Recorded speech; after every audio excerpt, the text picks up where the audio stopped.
Hello दोस्तों, इस video में आप सीखने वाले हैं मॉडल पेपर कक्षा 10 के लिए जो आया था गणित का, उसके छठे प्रश्न को। और छठे प्रश्न में टोटल 4 प्रश्न होते हैं, सभी 4 नंबर के होते हैं। उनका पहला प्रश्न है कि दो संख्याओं के वर्गों का अंतर 180 है। छोटी संख्या का वर्ग, ध्यान देंगे वर्ग दिया गया है, बड़ी संख्या के 8 गुना है, यानी उसके बराबर है। तो दोनों संख्याएँ ज्ञात कीजिए। से किया जाएगा, देखेंगे कि पहले तो आपको बड़ी संख्या x मान लेना है, छोटी संख्या y मान लेना है। और पहली शर्त है कि वर्गों का अंतर, संख्याओं के वर्गों का अंतर 180 है।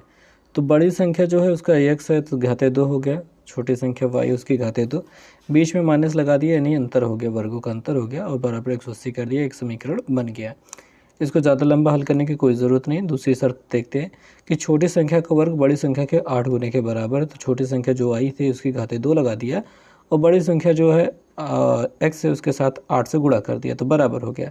ये दूसरा समीकरण बना दिया। ये वाई स्क्वायर जो बराबर दिखाई दे रहा है 8x, यही वाई स्क्वायर की जगह पे हमने 8x रख दिया है। तो हमने कहा है कि समीकरण 1 और 2 से बस उसी की जगह पे 8x रख दिया है। तो x स्क्वायर माइनस 8x बराबर 180 मिल गया। 180 को इधर भेज देते हैं तो माइनस 180 हो जाएगा। एक द्विघात समीकरण बन जाएगा जिसको हम हल करने वाले हैं।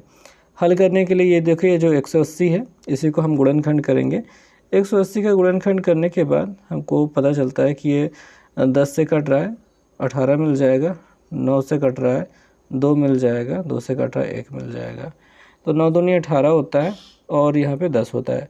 18 में से 10 घटाने पर 8 मिल जाएगा, 18 दम 180 हो जाएगा। तो यानी कि अपना ये 18 और 10 काम कर रहा है, तो यहाँ पे हमने ले लिया।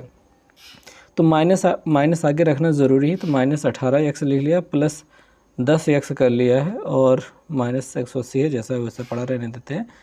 इसमें से x कॉमन लेंगे तो x - 18 मिल जाएगा और -10 कॉमन लेंगे, प्लस 10 कॉमन लेंगे तो x - 18 देखने को मिल जाएगा। x - 18 पूरी तरीके से कॉमन लिया, x + 10 यहाँ पे देखने को मिल गया। अब यहाँ पे हल करने के लिए क्या है भैया कि आपको x - 18 बराबर 0 करेंगे तो x बराबर 18 मिल जाएगा प्लस में, और इसको हमने मान लिया है। और बड़ी संख्या x माने थे तो वो 18 हो गई। छोटी संख्या जो y बराबर हो जाएगा √8 गुणते 18 हो जाएगा, क्योंकि y स्क्वायर बराबर क्या थे 8x थे। तो ये स्क्वायर हटाएंगे तो अंडर रूट बन जाएगा और x का मान जो 18 है वो रख देंगे तो 8 गुणते 18 हो ही जाएगा। फैक्टराइजेशन किया, गुणनखंड किया और जब इसमें से बाहर निकाला तो हमको क्या मिल गया 12, यानी छोटी संख्या क्या होगी 12, बड़ी संख्या क्या है 18 हो गई है। और जो अभी हमको x + 10 बराबर 0 मिल रहा था उसको भी हमने यहाँ पे हल करते हैं। और यहाँ पे एक ऋणात्मक संख्या प्राप्त होती है, माइनस में 10 मान प्राप्त होती है, जो कि हमने अमान्य मान लिए हैं। क्योंकि अगर मान लो कि अगर माइनस वाली संख्या बड़ी संख्या मान भी लेते हो तो y की जब वैल्यू निकालने लगोगे तो √8 गुणते -10 आना रखना होगा। अब -10 जब भी रखोगे तो ये क्या हो जाएगा भैया, ये काल्पनिक संख्या हो जाएगी, वास्तविक होगी नहीं, जिसकी वजह से हमने इसको अमान्य कह दिया। अमान्य कह देने के बाद भी ये जो अभीष्ट संख्याएं हैं वो 12 और 18 हो जाएगी, बस। इसके अलावा कोई और क्वेश्चन में मतलब बस ख़त्म हो गया भाई। छठवें का ख वाला प्रश्न, इसमें कहा गया छायांकित भाग का क्षेत्रफल ज्ञात कीजिए। देखने में बहुत खतरनाक प्रश्न लगता है लेकिन है बहुत आसान सा। एक वर्ग बना है जिसके जो भुजाएं 14 सेंटीमीटर है और ABCD इसका नाम है, और इसका एक अच्छा सा चित्र बनाना होगा आपको हल करते वक्त। वैसे ये चित्र बनाना इतना ज़्यादा महत्वपूर्ण नहीं है, ज़रूरी नहीं, कंपलसरी नहीं है। हमने एक गंदा सा चित्र बनाने की यहाँ पे कोशिश कर ली है, बाकी आप अच्छा से एक बार ट्राई कर लीजिएगा अच्छा बनाने की। अब यहाँ पे हल कैसे शुरू किया है। ABCD एक वर्ग है जिसकी भुजा 14 सेंटीमीटर है। अब देखो भैया यहाँ से यहाँ तक 14 है, ठीक है, ध्यान समझो। यहाँ से A से B तक के 14 है और दो वृत्त एक दूसरे से जुड़े हुए हैं। ऐसे में एक वृत्त का व्यास कितना हो जाएगा, इसे 14 का आधा।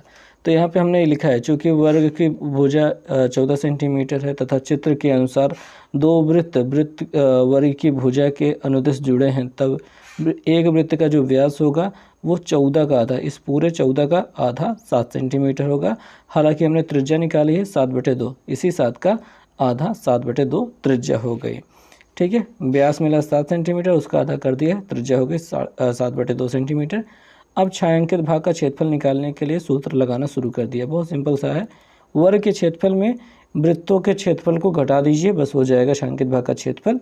तो यही हमने यहाँ पे लिखने का प्रयास किया कि छायांकित भाग का क्षेत्रफल बराबर वर्ग का क्षेत्रफल -4 गुणते एक वृत्त का क्षेत्रफल। वर्ग का क्षेत्रफल भुजा की घाते 2 होती है और वृत्त का क्षेत्रफल πr² होता है। 4 गुणते तो करना ही पड़ेगा। चीज़ों को रखना शुरू किया है, और बस रख कर के हल हो चुका है। भुजा वर्ग की 14 थे तो 14 रख दिया डायरेक्ट, और 4 ऐसे छाप दिया, पाई का मान 22/7 रख दिया, आर का मान 7/2 था, घाते 2 लगा दी। अगली लाइन में उसका विस्तार कर दिया है, और मुझे बहुत पसंद है काटना, तो 7 से 7 को काट दिया। ये 2 2 नहीं, ये 4 हो रहा था, 2 से 4 को काट दिया, फिर 2 से इसको काट दिया, खत्म हो गया। 22 और 7 का गुणा करने पर 154 आ गया, 14 14 में 196 थे, इसमें से घटाने पर क्या मिल गया, 42 मिल गया। 42 सेंटीमीटर स्क्वायर मिल गया, जो कि हो जाएगा इस छायांकित भाग का क्षेत्रफल, बस इसके अलावा कुछ नहीं करना है। तो वाला प्रश्न इसमें देखेंगे कि भैया कहा गया है कि 4 सेंटीमीटर त्रिज्या के एक वृत्त पर 6 सेंटीमीटर त्रिज्या का एक संकेंद्रीय वृत्त के किसी बिंदु से एक स्पर्श रेखा की रचना कीजिए और उसकी लंबाई नाप कर लिखिए। मतलब प्रश्न बहुत आसान सा है, इसको करके दिखाया हमने। चलिए देखिए इसको।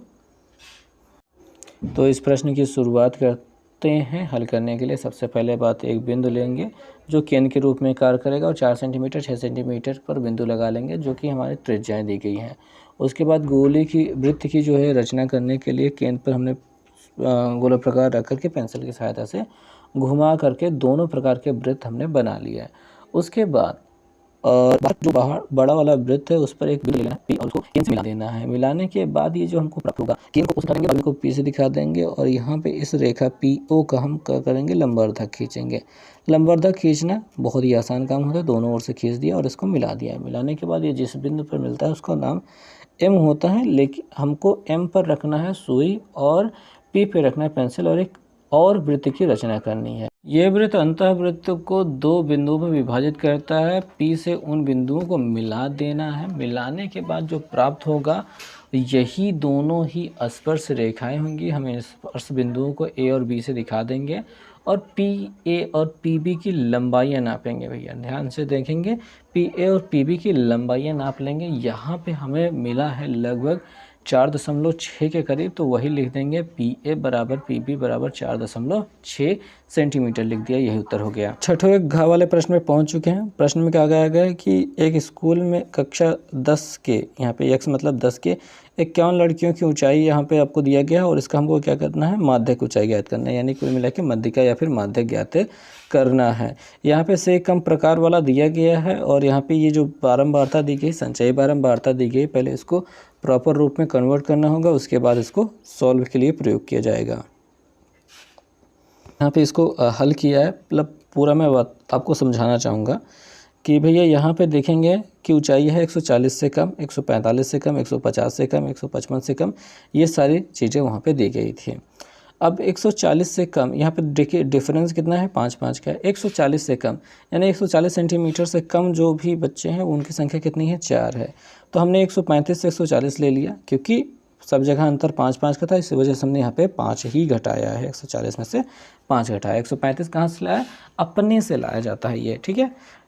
तो 135 से 140 के बीच में कितने लोग हैं, 4 हैं। ये जो 4 है वही छाप दिया है। अब आगे देखेंगे, आगे क्या है, 140 से 145, और ये जो कहाँ तक मैक्सिमम लेके गए हैं, 165 तक, और ये वर्ग अंतराल जो है मैक्सिमम 165 तक हमने पहुँचा दिया 5 का अंतर करते हुए। और आगे क्या करना है, इस 11 में से 4 को घटाया तो 7 मिल गया, और 29 में से 11 को घटाया तो 18 मिल गया, 40 में से 29 को घटाया तो 11 मिल गया, 46 में से 40 को घटाया तो 6 मिल गया। ऐसे ही 51 में से जब 6 को घटाया जाए 46 को घटाया जाएगा तो 5 मिल जाएगा। तो ये लड़कियों की संख्या हो गई, यानी कि f की वैल्यू हो गई। ये ऐसा लिखा जाता है घटा घटा के बार बार, ठीक है। अभी संचयी बारंबारता लिखनी है। संचयी बारंबारता वही सेम चीज़ रहेगी जो ऊपर दिया गया था। तो वैसे 4 7 4 11, फिर 18 जोड़ करके, मतलब आगे बात ऐसे बढ़ाते जाते हैं। तो संचयी बारंबारता आपको पता तो होगी ना भाई, या फिर नहीं पता है तो यही सेम चीज़ छाप दी गई है और कुछ नहीं किया गया इसमें, ठीक है। आगे चलते हैं।